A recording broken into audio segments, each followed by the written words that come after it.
कहना है कि हमने वोट कहीं दिया था और जो उसकी निकाल जो है वो किसी और जगह निकली है। और जब भी हम चुनाव जीते आ रहे हैं हमने हमेशा ये मांग रखी है कि बैलेट पेपर पे आप चुनाव लीजिए, क्योंकि आज की तारीख में किसी भी चीज को कभी भी हैक किया जा सकता है, बहुत पॉसिबिलिटी है। मुंबई टीवी, हर खबर सच के साथ। महाराष्ट्र असेंबली में आज फतेह हासिल करने वाले विधायक पहुंचे थे क्योंकि आज शपथ लेना था, लेकिन अपोजिशन ने इस शपथ विधि का बाइकआउट करते हुए शपथ ही नहीं ली।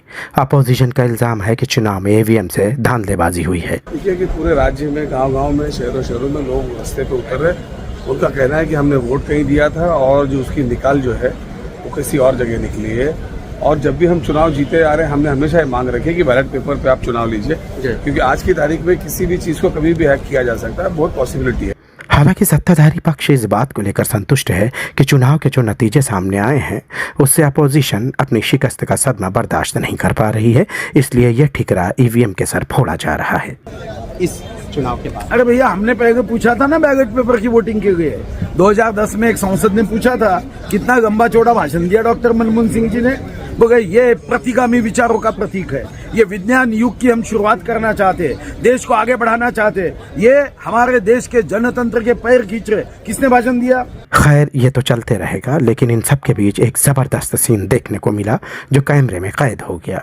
फतेह हासिल करने वाले जहां इस असेंबली में पहुंचे, वहीं इनमें शिकस्त हासिल करने वाले नवाब मलिक भी अपनी बेटी विधायक सना मलिक के साथ नमूदार हुए। लेकिन इसी बीच अबू आसिम आजमी से सामना हो गया। अबू आसिम आजमी अपने स्टाइल में चलते नजर आए, लेकिन नवाब की नज़र जैसे ही आजमी पर पड़ी, नवाब ने आजमी को पीठ दिखा दी और इस तरह से दोनों उम्मीदवार, दोनों सियासी लीडर ने अपनी अपनी राहें बदल ली।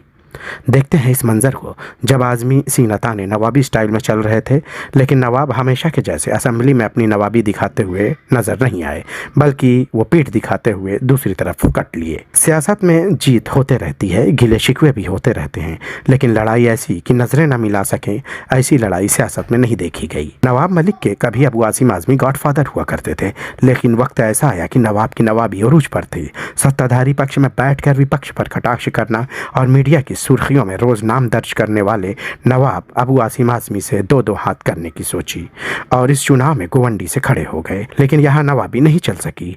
नवाब हार गए और वक्त ऐसा आया कि अब वो नाम के ही नवाब रह गए। Desk report, Mumbai TV.